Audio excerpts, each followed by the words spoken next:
अस्सलाम वालेकुम। उम्मीद करता हूँ कि आप सब लोग ठीक होंगे। आज हम बात करेंगे कोरोना वायरस पे।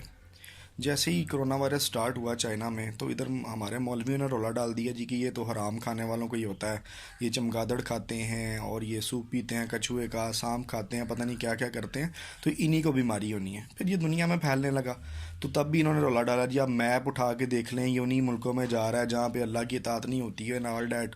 अब जब अपने घर में आ गया, अब इनको एक नई दलील सूझ पड़ी है, और एक नहीं, हर मौलवी की अपनी ज़ुबान चल रही है। अब आप सोच रहे होंगे कि मजहबी तबके को क्यों ले रहा हूँ। सबसे पहले, हमारी कंट्री में 98.5% लोग मुस्लिम्स हैं, और जो नॉन मुस्लिम्स हैं वो भी बड़े कट्टर मजहबी किस्म के हैं। इन पे पहले बात करेंगे, क्योंकि इन्होंने लीड करना था सोसाइटी को आके, ये मजहबी हजरात ने। लेकिन लीड किस तरह कर रहे हैं, इनकी जहनी और अक्ल का इनका अंदाज़ा लगाएंगे कि ये किस लेवल पे हमारी कौम को लेके जा रहे हैं। सबसे पहले तो इन्होंने आगे जी कि ये फैला क्यों है। एक मौलवी साहब आगे कहते हैं जी ये वुहान शहर में एक आयशा नामी लड़की थी जिसका 4 लोगों ने रेप किया। अब अल्लाह को ये बात बड़ी नागवार गुजरी, वो प्रॉफिट ख्वाब में आ गए किसी के, और उन्होंने आगे कहा जी कि अल्लाह का अजाब आ रहा है, क्यों, आयशा नामी रेप हो गया।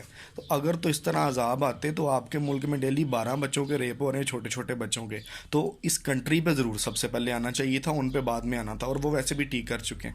फिर जो है एक जहालत वाला एक टोला नया उठा, उन्होंने कहा जी कश्मीर में आप लोगों ने कर्फ्यू लगाया ना, तो देखिए अल्लाह ने यहाँ पे पूरी दुनिया में कर्फ्यू लगा दिया। इन लोगों को मैं कहना चाहूँगा कि आप लोग एक दफ़ा बात तो कर लेते हो, बात का दूसरा रुख आपको समझ नहीं आ रहा होता। यानी कि अल्लाह कश्मीर का कर्फ्यू नहीं हटा सकता, उसने पूरी दुनिया में कर्फ्यू लगा लिया। कर्फ्यू लगाना उसके कंट्रोल में है, उठवाना उसके कंट्रोल में नहीं है।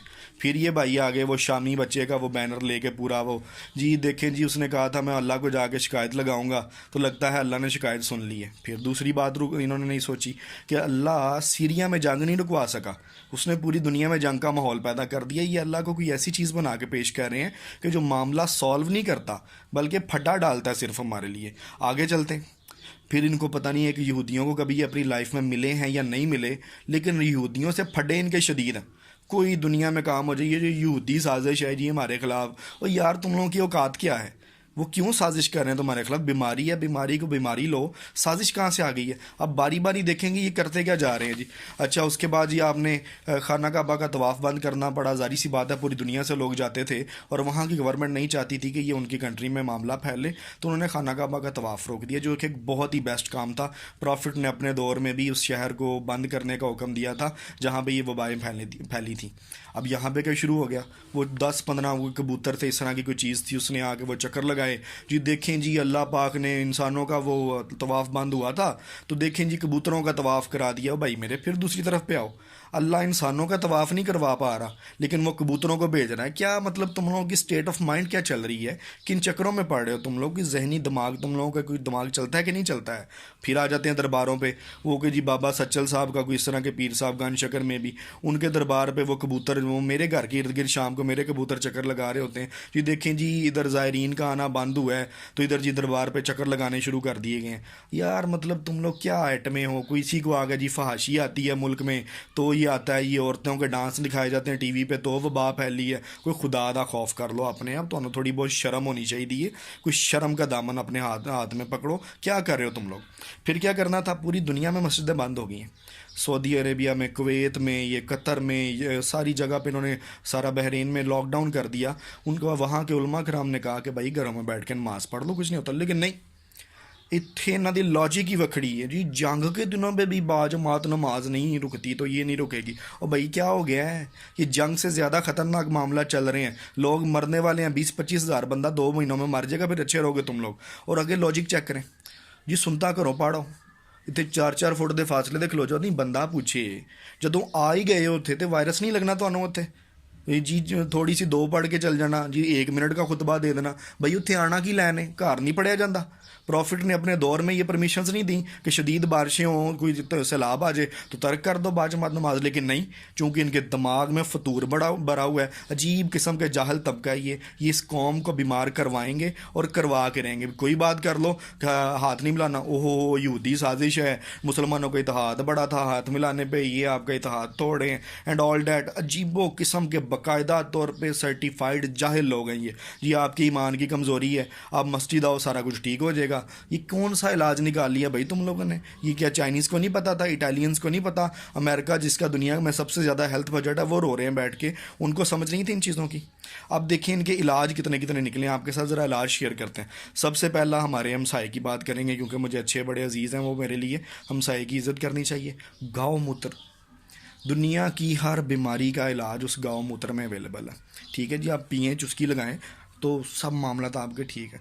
सेम इसी तरह के जाहिल अपने मुल्क में भी हैं। एक वो शिया आलम भाई साहब आए हैं जी, उन्होंने कहा जी कि सूरा बकरा खोलो तो विचो वाल निकल आएगा, वो प्रॉफिट ख्वाब में आए हैं, वो बाल पानी में डालो और आप लोगों की बीमारियां दूर हो जाएंगी। वो जाहलो, मेरी बात सुनो, कोई 1.5-2 पारे पे वो सूरा आती है, ठीक है? मेरे सर के बाल, पलकों के बाल, दाढ़ी के बाल गिरते रहते हैं, हर बंदे के गिरते हैं। अब जब आप पढ़ रहे हैं तो वो बाल तो गिरेगा, हर कुरान में से निकल आया। और इतनी जाहिल अवाम है, बेचारों को जहनी तौर पे इतना मफलूज कर दिया है कि वो मानते हैं इनकी बातें।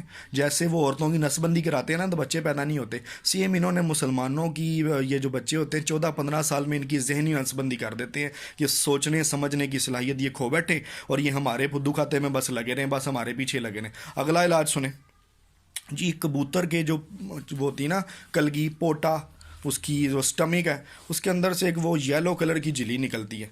आपने देखा होगा, गोश्त लेने जाते होंगे मुर्गी का, तो सेम उसी तरह की होती है जी। वो 4 पोटे लेने हैं, उनकी वो झिल्लियाँ उतारनी है और वो खा जानी है पानी के साथ। वाह जी वाह भाई वाह, मैं कहता हूँ सुबहान अल्लाह, क्या इलाज निकाला है आप लोगों ने। मैं तो बहुत कुर्बान हो गया हूँ आप लोगों पे, आपकी इस रिसर्च पे कुर्बान हो गया हूँ। अगला है वो जी, वो एक मौलवी साहब ने आगे कहा जी ये कोरोना को ख़त्म करने का एक ही तरीका है, बा जमात सारी कौम ने नमाज अदा करनी है तो वेखियो कोरोना ख़त्म। सारे पहुँचो बा जमात अदा करो तो 2 हफ्ते बाद इतने लाशां दे ढेर लगे वेखो कि तुहानूं इजतमाही कबरां भी थोड़ जानियां तुहाडे कोलों।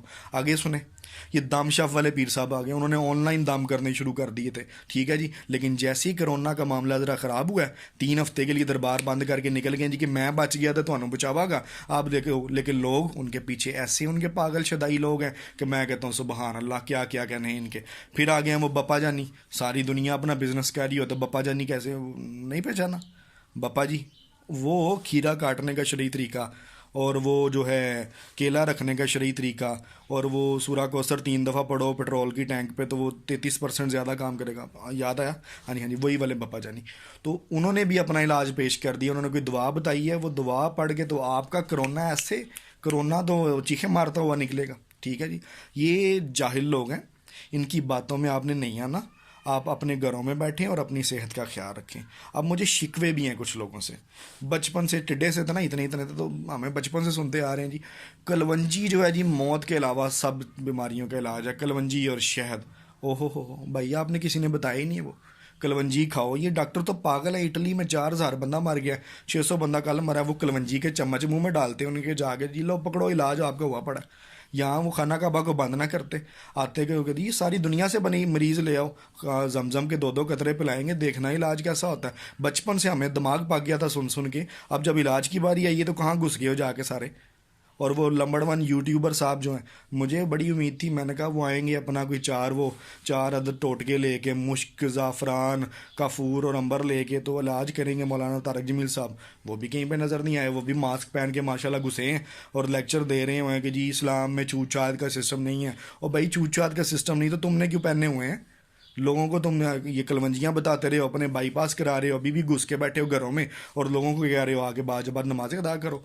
एन मौके पे एक बंदा आया, मैं कहता हूँ मैं फ़ैन हूँ उस बंदे का, पूरी कौम को फ़ैन होना चाहिए। हज़रत जनाब लड्डन जाफरी साहब, नहीं पहचाना आपने? वो नेपाली लौंडे, वो आए हैं लेकिन बड़ी देर कर दी मेहरबान आते आते। चाइना में भी कोई 4-5 हज़ार बंदा मर गया, उधर इटली में भी तूफ़ान आया पड़ा है। उन्होंने ऐलान किया है कि मैं बहुत जल्द इसका इलाज बता दूंगा। तो मैं तो कहता हूँ कि पूरी कौम उनके पाँव पड़ जाए जाके कि सर प्लीज़ आप भी ज़रा इलाज बता दें, ताकि सारों का कोई टोटका सा बना के ना तो हम वो अपना इलाज करा लें। बाकी मिलते हैं अगली वीडियो में अवामी और हुकूमती हिमाकतों के साथ। Have a very nice time till then.